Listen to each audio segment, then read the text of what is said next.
أشهد أن لا إله إلا الله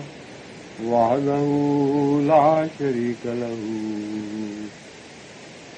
وأشهد أن محمدا عبده ورسوله أما بعد فأعوذ بالله من الشيطان الرجيم بسم الله الرحمن الرحيم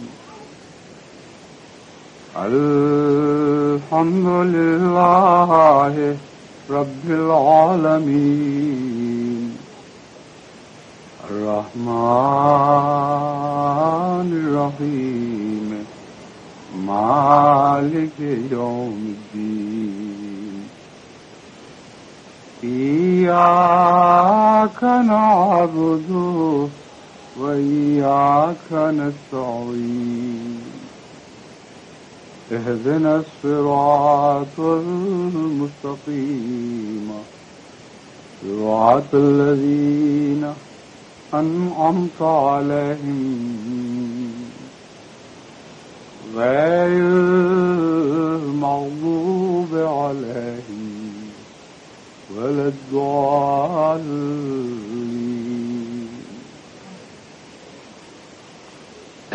احمدیت گزشتہ ایک لمبے عرصے سے جس غیر معمولی ابتلا میں سے گزر رہی ہے، یہ ابتلا کا دور ایک تاریخی حیثیت رکھتا ہے اور تاریخ ساز ہے. وہ تمام مذاہب کی تاریخ جو ہم مختلف کتب مقدسہ میں پڑھا کرتے تھے اور جن کا ایک بہت ہی عمدہ ریکارڈ قرآن کریم نے محفوظ فرمایا اور یکجائی صورت میں تمام بنی نوع انسان کی مذہبی تاریخ کے اہم نکات کو اکٹھا کر دیا، اس کے مطالعہ کے وقت ہم آدم سے لے کر حضرت اقدس محمد مصطفیٰ صلی اللہ علیہ وآلہ وسلم کے ظہور تک کی سب تاریخ کے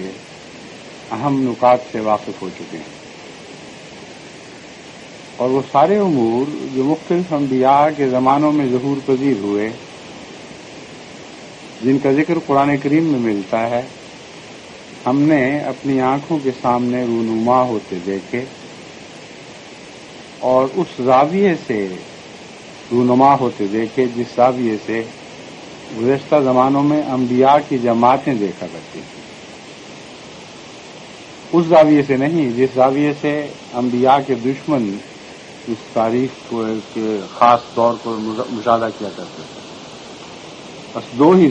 دائرے ہیں جن میں مذہبی تاریخ مختلف وقتوں میں عملی صورت میں رونما ہوتی رہی ہے. ایک صداقت کا دائرہ جو اس آواز سے شروع ہوا ہوتا تھا کہ میں خدا کی طرف سے ہوں اور خدا نے مجھے بنی نوع انسان کے لیے یا ان بنی نوع انسان کے قصے کے لیے نمائندہ بنا کے بھیجا ہے. جس طرح پانی میں آپ ایک پتھر پھینکیں تو اس سے دائرے کی لہریں بننی شروع ہو جاتی ہیں اور وہ لہریں پھیلتی چلی جاتی ہیں. اسی طرح خدا تعالیٰ کی طرف سے جب ایک انسان ایک دعویٰ کرتا ہے اور یہ اعلان کرتا ہے کہ میں خدا کی طرف سے نمائندہ بنا کر بھیجا گیا ہوں، تو یوں محسوس ہوتا ہے کہ سوسائٹی میں جس میں بظاہر سطح پر کسی قسم کی کوئی لہر دکھائی نہیں دیتی تھی، ایک پتھر پھینک دیا گیا ہے اور اس پتھر کے نتیجے میں چاروں طرف لہروں کا تموج پھیلتا ہوا دکھائی دینے لگتا ہے. اس تموج کے ساتھ ساتھ وہ آواز بھی پھیلنے لگتی ہے اور اس آواز کی پہنچ کے دائرے وسیع تر ہوتے چلے جاتے ہیں. پھر اس کے برعکس ہم اور کثرت سے اس پانی کی جھیل پر پتھر برستے ہوئے دیکھتے ہیں اور وہ پتھر مخالفانہ لہریں پیدا کرنے والے پتھر ہوا کرتے ہیں اور اس کثرت کے ساتھ ان کی بوچھاڑ ہوتی ہے کہ یوں معلوم ہوتا ہے کہ پہلی لہر یا پہلی لہروں کا تموج کلیتاً نئے پتھروں کی بارش کی جاری کردہ لہروں میں ڈوب جائے گا اور صفحہ ہستی سے مٹ جائے گا۔ یہ وہ خاص تاریخ کا دور ہے جسے میں تاریخ ساز دور کہتا ہوں اور جس میں سے اب ہم گزر رہے ہیں۔ اور جب آپ وسیع نظر سے اپنے ماضی کو دیکھیں تو آپ یہ معلوم کر کے حیران ہوں گے کہ ہمیشہ وہ پہلا پتھر جس نے لہروں کا ایک آغاز کیا تھا، باوجود اس کے کہ اس کی مخالفانہ اٹھنے والی لہریں اس سے بہت زیادہ تموج میں شدید ہوا کرتی ہیں، باوجود اس کے کہ ایک چھوٹے سے پتھر کی لہر پیدا کردہ لہر کے مقابل پر یوں معلوم ہوتا ہے کہ چٹانیں اس پانی پر برسنے لگی ہیں اور مخالفت کا ایک طوفان برپا ہو چکا ہے۔ لیکن حیرت کے ساتھ آپ ہمیشہ یہ بات مشاہدہ کریں گے کہ وقت کے گزرنے کے ساتھ ساتھ وہ تموج کی شدید لہریں جو خدا کے نام پر جاری شدہ آواز کے مقابل پر پیدا ہوئی تھیں وہ مٹنے لگتی ہیں اور وہ کمزور سی آواز جو ایک ہلکی سی خوشنما لہر کی صورت میں ٹوٹی تھی وہ دن بدن طاقتور ہوتی چلی جاتی ہے اور اس کی لہروں میں مزید توانائی آنی شروع ہو جاتی ہے، یہاں تک کہ بڑے سے بڑے طوفانی تموج پر بھی وہ لہر غالب آ جاتی ہے۔ لیکن یہ بعد میں ہونے والی باتیں ہیں اور بہت دور کا انسان جب زمانے میں مڑ کر دیکھتا ہے تو اس بات کا مشاہدہ کرتا ہے اور تمام مذاہب کی آغاز کی تاریخ اور آغاز کے بعد رونما ہونے والے واقعات اور ان واقعات کے بعد کی پھر لمبی تاریخ بالکل اسی مضمون کو دہراتی چلی جاتی ہے جس کو میں نے آج ایک تمثیل کی صورت میں آپ کے سامنے پیش کیا۔ ترجمے کا کیا انتظام ہے؟ مجھے بتایا گیا ہے کہ ترجمے کا انتظام یہ ہے کہ جب میں خطاب ختم کر لوں گا اس کے بعد پھر ترجمہ ہوگا، اس لیے مجھے بیچ میں ٹھہرنے کی ضرورت نہیں، ورنہ بسا اوقات یہ انتظام ہوا کرتا ہے کہ یا تو پہلو بہ پہلو ترجمہ ہوتا ہے اور ایسے آلات مہیا کر دیے جاتے ہیں کہ سننے والے براہ راست مجھے بھی سن سکتے ہیں اور ترجمہ بھی، لیکن بعض دفعہ ٹکڑوں میں کیا جاتا ہے۔ یہاں چونکہ سویڈن میں اس پہلو سے پہلے توجہ نہیں تھی، اس لیے انہوں نے یہ انتظام کیا ہے کہ جب خطبہ ختم ہوگا تو اس کے بعد پھر مزید کم و بیش اتنے ہی وقت کے لیے احباب بیٹھیں گے اور اس وقت ان کے سامنے ترجمہ پیش کیا جائے گا۔ آئندہ سے اس طریق کو بدلنا چاہیے، جس طرح کہ آج کل جدید دنیا میں ایسے آلات مہیا ہو چکے ہیں جن کے ذریعے ایک تقریر کے دوران پہلو بہ پہلو ترجمہ ہو سکتا ہے اور اس ترجمے کو سننے کے لیے وہ آلے جو کانوں کے ساتھ لگا دیے جاتے ہیں وہ مہیا ہوتے ہیں۔ میں امید رکھتا ہوں کہ آئندہ جس طرح باقی دنیا میں جماعتیں جدید زمانے میں داخل ہو چکی ہیں، آپ بھی جدید زمانے میں داخل ہونے کی کوشش کریں گے۔ بہرحال میں جو مضمون بیان یہ کر رہا ہوں وہ یہ ہے کہ جس زمانے میں اس جد و جہد کا آغاز ہوتا ہے اس زمانے میں کوئی انسان یہ کہہ نہیں سکتا کہ یہ باریک کمزور سی لہر جو پہلے پتھر کے نتیجے میں پیدا ہوئی تھی یہ کسی طرح بھی ان مخالفانہ لہروں کے اوپر غالب آ سکتی ہے۔ چنانچہ آپ کسی بھی مذہب کے آغاز میں جا کر دیکھیں اور کسی مذہب کے اندر پیدا ہونے والی نئی الہی تحریکات کا جائزہ لیں، ہمیشہ آپ کو بلا استثناء یہی بات دکھائی دے گی کہ جس تموج کے دور کا میں ذکر کر رہا ہوں یعنی آغاز کا دور، اس میں آپ کی عقل یہی نتیجہ نکالے گی کہ مخالفانہ لہریں بہت زیادہ ہیں، بہت شدید ہیں، بہت قوی ہیں اور اس شدت اور جوش کے ساتھ یہ پہلی آواز کو دبانے کے لیے اٹھ رہی ہیں کہ پہلی آواز کی بقا کا کوئی سوال باقی نہیں۔ لیکن بلا استثناء ہر دفعہ عقل کا یہ فتویٰ جھوٹا نکلتا ہے۔ بلا استثنا ہر دفعہ تاریخ بالآخر یہی گواہی دینے پر مجبور ہو جاتی ہے کہ خدا کی طرف سے اٹھنے والی آواز لازماً غالب آتی ہے اور اس کی قوت وقت کے گزرنے کے ساتھ مٹنے کی بجائے اور زیادہ مضبوط ہوتی چلی جاتی ہے، اور زیادہ بلند ہوتی چلی جاتی ہے، اور زیادہ شدید ہوتی چلی جاتی ہے. جبکہ دنیا کا دستور یہ ہے کہ جب لہریں اٹھتی ہیں تو وقت کے گزرنے کے ساتھ وہ کمزور پڑتی چلی جاتی ہیں. بس یہ پہچان ہے الہی طاقت سے اٹھنے والی لہروں کی، اور دوسری یعنی وقت کے ساتھ مٹ جانا یہ پہچان ہے مخالفانہ لہروں کی نوعیت کی. ان کی نوعیت سے آپ پہچان سکتے ہیں. بس اسلام کی تاریخ پر بھی ان حالات کو چسپاں کر کے دیکھیں، حضرت مسیح کی تاریخ پر یا مسیحیت کی تاریخ پر ان حالات کو چسپاں کر کے دیکھیں، بلا استثناء آپ کو یہی نقشہ ابھرتا دکھائی دے گا. پھر بعض نقوش مٹتے دکھائی دیں گے اور بعض نقوش ابھرتے دکھائی دیں گے. چنانچہ حضرت اقدس مسیح موعود علیہ الصلوۃ والسلام نے جب آج سے تقریباً 100 سال پہلے یہ اعلان فرمایا کہ میں خدا کی طرف سے ہوں، تو اس ایک آواز کے مقابل پر اس قدر شدید مخالفت کی لہریں اٹھی کہ یوں معلوم ہوتا تھا کہ اس آواز کو قادیان کے دائرے سے باہر نکلنے نہ دیا جائے گا اور اس کا گلا اسی گھر میں گھونٹ دیا جائے گا جس گھر سے یہ آواز اٹھی. یہ تاریخ کی پہلی گواہی تھی.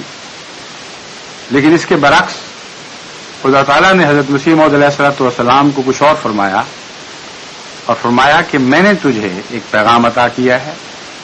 میں ہی اس کے پھیلانے کا ذمہ دار ہوں، اور میں تجھ سے وعدہ کرتا ہوں کہ میں تیری تبلیغ کو زمین کے کناروں تک پہنچاؤں. آج سے 100 برس پہلے جن حالات کا میں نے ذکر کیا ہے ان میں یہ دیوانے کی بڑھ معلوم ہوتی ہے. کوئی وہم و گمان بھی نہیں کر سکتا تھا کہ اتنی شدید مخالفت کے باوجود اس آواز کو کسی قسم کی بقا نصیب ہوگی. کجا یہ کہ یہ مخالفانہ آوازوں پر غالب آنا شروع ہو جائے گی. اس پہلو سے جب آپ احمدیت کی تاریخ کا مطالعہ کرتے ہیں تو کسی اور صداقت کے پیمانے کی ضرورت نہیں رہتی. یہ اپنی ذات میں اتنا یقینی سچ اور جھوٹ میں تمیز کرنے والا پیمانہ ہے کہ جو نتیجہ یہ پیمانہ نکالتا ہے وہ کبھی جھوٹا نہیں نکلتا، کیونکہ ساری دنیا کی ہر مذہب کی تاریخ اسی پیمانے پر جانچی جا سکتی ہے اور سچ اور جھوٹ کی تمیز اسی طرح ہو سکتی ہے. اب دیکھیے حضرت مسیح موعود علیہ الصلوۃ والسلام کے مقابل پر کون کون سی آوازیں تھیں. اس بات کو آپ یاد رکھیں اور ہمیشہ اس کو یاد رکھیں تاکہ آپ کو اپنے مخالفت کے دور کے وقت کسی قسم کی مایوسی کا سامنا نہ کرنا پڑے. اپنے ماضی پر نگاہ کریں، خدا کے اس سلوک کو پیش نظر رکھیں جو اس نے ہمیشہ جماعت احمدیہ سے کیا، اور پھر اس سے طاقت حاصل کر کے اپنے ابتلاء کے دور کو اپنے لیے آسان بنانے کی کوشش کریں. یہ وہ سبق ہے جو میں آج آپ کو دینا چاہتا ہوں. حضرت اقدس مسیح موعود علیہ الصلوۃ والسلام نے جب دعویٰ کیا تو بحیثیت مسلمان کوئی گروہ نہیں تھا جس نے آپ کی تائید کی. جو دوست تھے وہ دشمن ہو گئے. ایسے دوست جو جان فدا کرنے والے تھے وہ جان کے دشمن بن گئے. ایسے ایسے علماء جو حضرت مسیح موعود علیہ الصلوۃ والسلام پر اتنا حسن ظن رکھتے تھے کہ ان میں سے بعض نے، جیسا کہ مولوی محمد حسین بٹالوی نے اعلان کیا کہ جب سے حضرت رسول اکرم صلی اللہ علیہ وآلہ وسلم کا وصال ہوا ہے، اسلام کے دفاع میں اس شان کا لڑنے والا مجاہد ساری اسلامی تاریخ میں کبھی پیدا نہیں ہوا. اور اس نے لکھا کہ اگر تم سمجھتے ہو کہ میں نے مبالغے سے اور ایشیائی مبالغے سے کام لیا ہے تو کوئی ایک نکال کے تو دکھاؤ جو 1300 برس کے اندر اس شان کا مجاہد کسی دنیا کے ملک یا کسی مسلمانوں کی جماعت نے پیدا کیا. یعنی یہ الفاظ تو میرے اس کے نہیں ہیں، مگر یہی مضمون اس سے زیادہ قوت کے ساتھ جو میں آپ کے سامنے رکھ رہا ہوں، مولوی محمد حسین صاحب ثناء اللہ نہیں، مولوی محمد حسین صاحب بٹالوی نے اپنی تحریرات میں لکھا. اور جب حضرت مسیح موعود علیہ الصلوۃ والسلام نے دعویٰ کیا تو اچانک ایسی کایا پلٹی کہ اس نے یہ اعلان کرنا شروع کیا اور بانگ دہل یہ اعلان کرنا شروع کیا کہ میں نے اس شخص کو اٹھایا تھا اور اب میں ہی اس کو گرا کے دکھاؤں گا، اور جو کچھ میں نے اس کی تائید میں لکھا تھا اس کے برعکس میں اس قدر زور لگاؤں گا، ایسی کوشش کروں گا کہ اس کا نام دنیا سے مٹا کے چھوڑوں گا. اور اپنے اس دعوے میں اس نے اپنی ساری عمر گنوا دی. اس حد تک، اس شدت کے ساتھ اس نے بظاہر اپنے کیے پر پانی پھیرنے کی کوشش کی اور اپنے بنائے ہوئے کو مٹانے کی کوشش کی کہ مذہب کی دشمنی کی تاریخ میں کم آپ کو ایسے لوگ ملیں گے جو اس طرح ایک مقصد کے لیے خواہ وہ اچھا ہو یا برا ہو کلیتاً وقف ہو چکے ہوں. مولوی محمد حسین صاحب کے سارے سفر اس کے بعد حضرت مسیح موعود علیہ الصلوۃ والسلام کی مخالفت کے سفر بن گئے. وہ عرب دنیا تک پہنچا، جہاں جہاں اس کی آواز پہنچ سکتی تھی وہاں پہنچ کر حضرت مسیح موعود علیہ الصلوۃ والسلام کے خلاف فتوے حاصل کیے، حضرت مسیح موعود علیہ الصلوۃ والسلام کے خلاف مخالفت کی آگیں لگائیں. ہندوستان کے ایک کنارے سے دوسرے کنارے تک، مشرق سے مغرب تک مولوی محمد حسین بٹالوی کی مخالفت کی آواز بلند ہونا شروع ہوئی. اور یوں معلوم ہوتا تھا کہ جو اس پانی میں جس میں حضرت مسیح موعود علیہ السلام کی آواز نے ایک ہلکا سا تموج پیدا کیا تھا، ایک بھاری چٹان گرا دی گئی.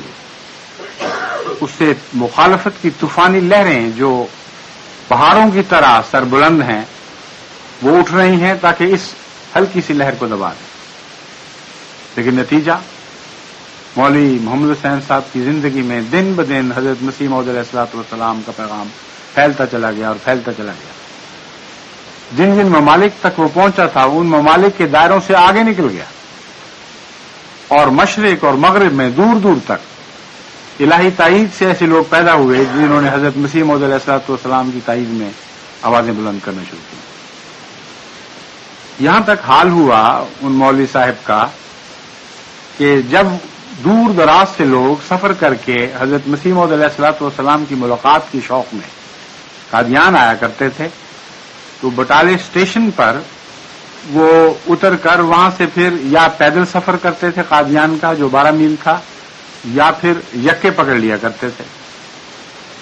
اور مولوی محمد حسین صاحب کی مخالفت کا یہ حال تھا کہ ہر گاڑی پر پہنچا کرتے تھے جب تک وہاں موجود رہے، اور اترنے والے مسافروں کے متعلق معلوم کیا کرتے تھے کہ کون قادیان کی نیت سے آیا ہے، اور اسے کہا کرتے تھے کہ میں اس شخص کو زیادہ جانتا ہوں، بچپن سے اس کا ساتھی ہوں، مجھے پتا ہے یہ جھوٹ بول رہا ہے، یہ خدا پر جھوٹی باتیں کرتا ہے، اس لیے تم یہ ارادہ چھوڑ دو، قادیان جانے کی کوئی ضرورت نہیں، اپنا ایمان بچاؤ اور یہیں سے واپس چلے جاؤ. ایسے ہی ایک موقع پر ایک دیہاتی مخلص احمدی کو جب اس نے روکنے کی کوشش کی تو اس نے بہت ہی عمدہ جواب دیا. اس نے مولوی محمد حسین صاحب کو پکڑ لیا مقابل پر، اور جس کو پنجابی میں کہتے ہیں جافا مارنا، جافا مار کے آواز دی کہ لوگوں آ جاؤ، دیکھ لو شیطان کیسا ہوتا ہے، نیکی کے رستوں سے روکنے والے کیسے لوگ ہوتے ہیں. اور پھر اس نے ایک بڑے خوبصورت موازنہ کیا. اس نے کہا مولوی صاحب، ہم لوگوں کی جوتیاں گھس گئی ہیں قادیان جاتے جاتے، اور تمہاری جوتیاں گھس گئی ہیں جانے والوں کو روکتے روکتے، لیکن جانے والوں کے قافلے تم سے رک نہیں سکے، وہ بڑھتے چلے جاتے ہیں. دور دراز سے لوگ مسلسل آتے چلے جا رہے ہیں، یہ خدائی قافلے ہیں، ان کو تم نہیں روک سکتے. یہ وہ زمانہ تھا مخالفت کا جبکہ مسلمانوں کی طرف سے صرف ایک محمد حسین نہیں، بہت سے کثرت سے ایسے لوگ پیدا ہوئے جنہوں نے ہندوستان کے طول و عرض میں مخالفت کا ایک طوفان برپا کر دیا. پھر دوسری بڑی قوت ہندوؤں کی قوت تھی، اور ایک پہلو سے وہ مسلمانوں سے بھی زیادہ قوی تھے کیونکہ تعداد کے لحاظ سے ان کو مسلمانوں پر ایک بھاری غلبہ نصیب تھا. انہوں نے بھی مخالفت میں کوئی کمی نہیں کی بلکہ بعض پہلوؤں سے مسلمانوں سے بھی آگے بڑھ گئے. بڑے بڑے رہنما ان میں پیدا ہوئے جنہوں نے اپنی زندگیاں حضرت مسیح موعود علیہ الصلوۃ والسلام کی مخالفت میں وقف کر دی. انہی میں وہ لیکھ رام پیدا ہوا جس نے یہ اعلان کیا کہ یہ کہتا ہے کہ خدا نے مجھے بتایا ہے کہ میں تیری آواز کو زمین کے کناروں تک پہنچاؤں گا. مجھے تو خدا نے بتایا ہے کہ اس کی آواز قادیان کے کناروں سے باہر نہیں نکل سکے گی اور حد سے حد 2-3 سال تک جاری رہے گی. اور اس حالت میں مرے گا کہ جو اولاد یہ چھوڑے گا وہ اولاد بھی مر چکی ہوگی، جو اولاد اس کو پیدا ہوگی وہ بھی اس کی زندگی میں مر چکی ہوگی. اور قادیان میں بھی اس کا نام زیادہ سے زیادہ چند سالوں تک یاد کیا جائے گا، وہ بھی ذلت کے ساتھ. یہ ایک مقابل کی پیشگوئی تھی. اور آریہ دھرم کو اس زمانے میں ہندوستان میں ایک بہت بڑی طاقت حاصل تھی، لیکن دیگر ہندو فرقے بھی اپنے اپنے رنگ میں مخالفت میں پیش رہے اور حضرت مسیح موعود علیہ الصلوۃ والسلام کی راہ روکنے کے لیے انہوں نے بھی گھیرے بنائے اور گھیرے تنگ کرتے چلے گئے. لیکن آپ جانتے ہیں کہ کس طرح لیکھ رام اور اس جیسے اور مخالفین کی آوازیں جھوٹی نکلیں. وہ آوازیں مر گئیں، وہ اپنے اپنے دائرے میں محدود ہوتی چلی گئیں، یہاں تک کہ ہندوستان کی اکثر آبادی ان کے ناموں سے واقف ہوگی، ناموں سے ناواقف ہو گئی. اور حضرت مسیح موعود علیہ الصلوۃ والسلام کی آواز پھیلتے پھیلتے آج واقعتاً زمین کے کناروں تک پہنچ چکی ہے. جب میں فجی گیا تو وہاں کے ایک سکھ مذہبی رہنما نے ایک بہت ہی عمدہ بات کی اور میں حیران ہوا ان کی بات دیکھ کر. اس نے بتایا اپنی تقریر میں کہ اس زمانے میں ہندوستان میں 3 بڑے مذہبی رہنما پیدا ہوئے. ایک مرزا غلام احمد قادیان، ایک دیانند اور ایک اور کسی سکھ لیڈر کا اس نے نام دیا اور کہا کہ ہم جانتے ہیں کہ ان تینوں نے یہ دعوے کیے تھے کہ وہ دنیا کے کناروں تک پہنچ جائیں، لیکن باقی دونوں تو اپنے اپنے دائروں میں سمٹ کر محدود ہونا شروع ہوئے. ان کو وقتی شہرت ملی اور وہ شہرت جلد مر گئی. لیکن عجیب بات ہے کہ مرزا غلام احمد کا دعویٰ ہر پہلو سے سچا نکلا اور اس نے کہا آج میں اگرچہ احمدی نہیں ہوں، میں سکھ لیڈر ہوں، مگر فجی جو زمین کے کناروں میں شمار ہوتا ہے وہاں میں یہ اعلان کرتا ہوں کہ اے مرزا غلام احمد تیری آواز سچی نکلی اور واقعی تیری آواز کو خدا نے زمین کے کناروں تک پہنچا کے دکھا دی. ایسی پیاری عمدہ بات اس نے کی کہ میں سمجھتا تھا کہ یہ فرشتوں کی تحریک سے ایسی بات کی گئی ہوگی. پھر سکھ تھے جو ماحول میں غیر معمولی اثر اور قوت رکھتے تھے. ان کی قوت کا یہ حال تھا کہ اس خاندان کو، جس خاندان سے حضرت مسیح موعود علیہ السلام وابستہ تھے، بارہا اکھاڑ کر قادیان سے نکال دیا گیا اور سکھوں کی طاقت کے نتیجے میں. جب آپ نے دعویٰ فرمایا کہ تمہارے بانی حضرت گرو بابا نانک اگرچہ بہت ہی بڑے خدا پرست ولی تھے لیکن کسی نئے مذہب کے بانی نہیں تھے بلکہ حضرت محمد مصطفیٰ صلی اللہ علیہ وآلہ وسلم کے عاشق صادق اور آپ ہی کے غلام تھے، تو سکھوں میں بھی شدید مخالفت کی ایک لو اٹھ کھڑی ہوئی. اور بعض دفعہ یہ مخالفت اتنی شدید ہو جایا کرتی تھی کہ احمدیوں کے لیے عام سودا لینے کے لیے بھی قادیان سے نکل کر دوسرے گاؤں میں جانا مشکل ہوا کرتا تھا.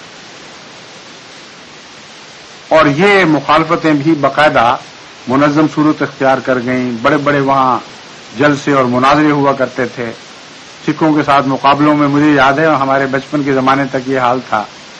کہ کئی دفعہ سکھ پھر لاٹھیاں اور گنڈاسے لے کر حملہ آور ہو جایا کرتے تھے اور جب وہ دلائل میں شکست کھاتے تھے تو اپنے غصے کو پھر وہ اپنے اپنے رنگ میں اتارنے کی کوشش کرتے تھے. لیکن بالعموم میں نے یہ بھی دیکھا کہ سکھ رہنما بات نسبتاً جلدی سمجھ جایا کرتے تھے. کئی دفعہ ایسا ہوا کہ بڑا سخت اشتعال پیدا کیا گیا لیکن جب مقابل پہ کسی احمدی عالم نے سمجھانے کی کوشش کی اور بتایا کہ تمہارے خود گرو جن کو تم اتنا بڑا مقدس جانتے ہو وہ اس قسم کی طرز عمل کے خلاف تھے، تم انسانیت سے کام لو، مخالفت کرنی ہے تو حکمت سے کرو، تو بڑی بڑی بعض دفعہ مشتعل صورتحال قابو میں آ جایا کرتی تھی اور آگ ٹھنڈی پڑ جایا کرتی تھی، مگر بہرحال مخالفت ضرور تھی، اس میں کوئی شک نہیں۔ بس اس پہلو سے سکھوں کو بھی اپنا دشمن بنا لیا۔ عیسائی حکومت تھی، اور یہ خیال کیا جا سکتا ہے کہ عیسائی حکومت کے برتے پر، اس کے سائے میں آپ نے کوئی دعویٰ کیا ہو، لیکن عجیب بات ہے کہ عیسائی حکومت کا اس زمانے میں ہندوستان میں جو مقصد اول تھا وہ ہندوستان میں عیسائیت پھیلانا تھا، اور وہ جانتے تھے کہ عیسائیت کے پھیلانے سے ان کی حکومت کو استحکام نصیب ہوگا، اور وہ تجربہ رکھتے تھے کہ جن جن ملکوں میں بھی انہوں نے حکومت کی ہے وہاں عیسائیت کے فروغ کے نتیجے میں ان کی حکومتوں کو استحکام ملا ہے اور دوام عطا ہو گیا ہے۔ حضرت مسیح موعود علیہ الصلوۃ والسلام نے ایک عجیب دعویٰ کیا، اور وہ دعویٰ عام مسلمانوں کے مشترکہ عقیدے کے خلاف تھا۔ وہ دعویٰ یہ تھا کہ مسیح، جسے عیسائی ابن اللہ کہتے ہیں، جسے خدا کا بیٹا سمجھتے ہیں، وہ ایک عام نبی اللہ تھا، اور بحیثیت ایک نبی اللہ باقی نبیوں کی طرح وہ بھی مر چکا ہے، وہ زندہ نہیں رہا۔ اور آپ نے فرمایا کہ میں اس بات کو قرآن سے بھی ثابت کرتا ہوں، حدیث سے بھی ثابت کرتا ہوں، اور بائبل کی روح سے بھی ثابت کرتا ہوں۔ چنانچہ عیسائی پادریوں کی طرف سے اس کے نتیجے میں اتنا شدید رد عمل ہوا کہ بعض دفعہ آپ کے قتل کے منصوبے بنائے گئے، بعض دفعہ آپ کو جھوٹے قتلوں میں ملوث کرنے کے لیے باقاعدہ سازشیں تیار ہوئیں، اور اس کا ریکارڈ خود انگریزی عدالتوں میں محفوظ ہے، اور خود انگریز ججوں نے جب تحقیق کی تو پتہ چلا کہ عیسائی پادری تھے جنہوں نے حضرت مسیح موعود علیہ الصلوۃ والسلام کے خلاف قتل کے جھوٹے مقدمے بنائے ہوئے تھے۔ اب بتائیے وہ شخص کس کے سہارے زندہ رہا؟ ایک آواز اس تنہا شخص کی تھی جو یہ کہتا تھا کہ خدا میرے ساتھ ہے اور خدا نے مجھے معمور فرمایا ہے، اور اس کے مقابل پر ہندوستان میں اس کے گرد و پیش تمام طاقتور آوازیں اس ایک آواز کو دبانے پر وقف ہو چکی ہیں۔ آج آپ کہاں ہیں؟ اس مقام سے کتنا آگے سفر کر چکے ہیں؟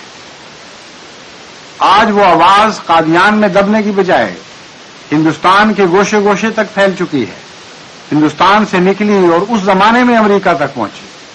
ہندوستان سے نکلی اور اس زمانے میں لندن میں سنائی دینے لگی، اور مشرق و مغرب میں ہر طرف وہ لہریں پھیلتی چلی گئیں، اور مخالفت کی وہ طاقتور لہریں وقت کے ساتھ ساتھ اپنے اثر میں کمزور ہوتی چلی گئیں، نتیجہ حاصل کرنے میں بے سود رہیں۔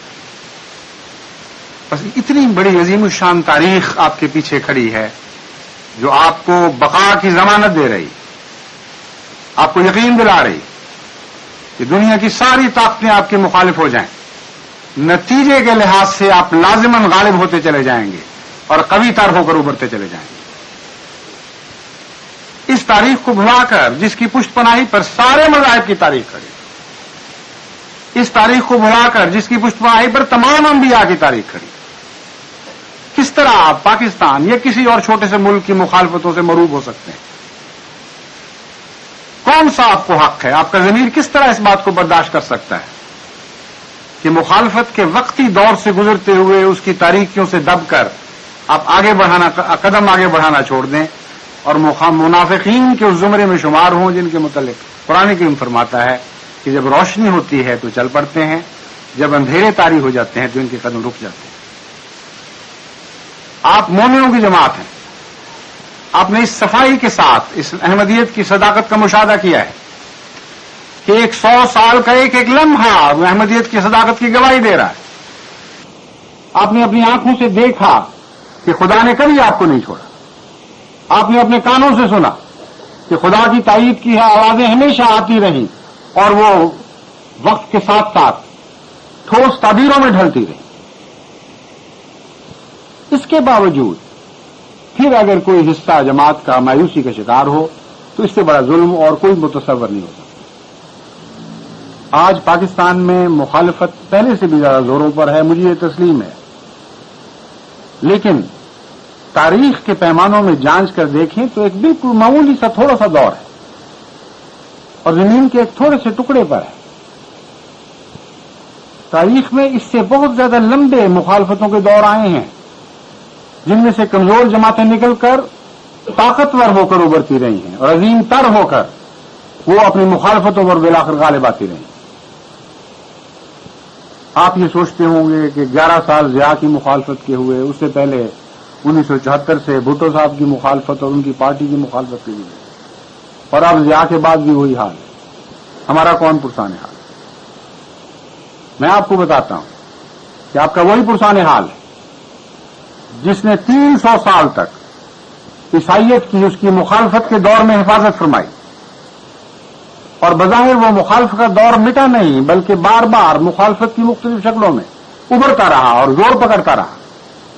لیکن خدا نے اپنے بندوں کی حفاظت فرمائی، ان کے ایمان کی حفاظت فرمائی، ان کے استقلال کی حفاظت فرمائی، ان کو ثبات قدم عطا فرمایا. اور 300 سال کے بعد ایک ایسا دور آیا کہ وہ حکومتیں جو اس پیغام کو مٹانے کے درپے تھیں، اس پیغام کی ایسی زبردست علمبردار بن گئیں کہ تمام دنیا تک اس پیغام کو دنیا میں نافذ کر کے چھوڑا، اور ساری دنیا پر پھر ان حکومتوں نے حکومت کی، تمام بنی نوع انسان کو اس پیغام سے مغلوب کر دیا. وہ مسیح موسوی تھا. اس مسیح کو ماننے والوں نے یہ ثبات قدم دکھایا اور اس طرح خدا کے وعدوں پر کامل ایمان رکھا اور ان کے پائے ثبات میں لغزش نہ آئی. ان کو درندوں کے سامنے پیش کیا گیا. 20 بار، سینکڑوں بار ایسے واقعات ہوئے کہ تماشا دیکھنے والوں نے اسٹیڈیمز میں بیٹھ کر بڑے سج دھج کر یہ تماشا دیکھا کہ ایک طرف پنجروں سے بھوکے شیروں اور بھیڑیوں اور دوسرے درندوں کو آزاد کیا جاتا تھا، اور دوسری طرف حضرت مسیح کے ماننے والوں کو اس میدان میں چھوڑا جاتا تھا اور کہا جاتا تھا کہ ان کا مقابلہ کرو، تم تو ایسے کمزور اور ایسے بے بس ہو کہ ان جانوروں کا مقابلہ نہیں کر سکتے، ہم سے ٹکرانے نکلے ہو. یہ پیغام تھا. اور دیکھتے دیکھتے جنگل کے جانور ان کو چیر پھاڑ دیا کرتے تھے، ان کی ہڈیاں چبایا کرتے تھے، اور سارا حال قہقہوں سے گونج اٹھتا تھا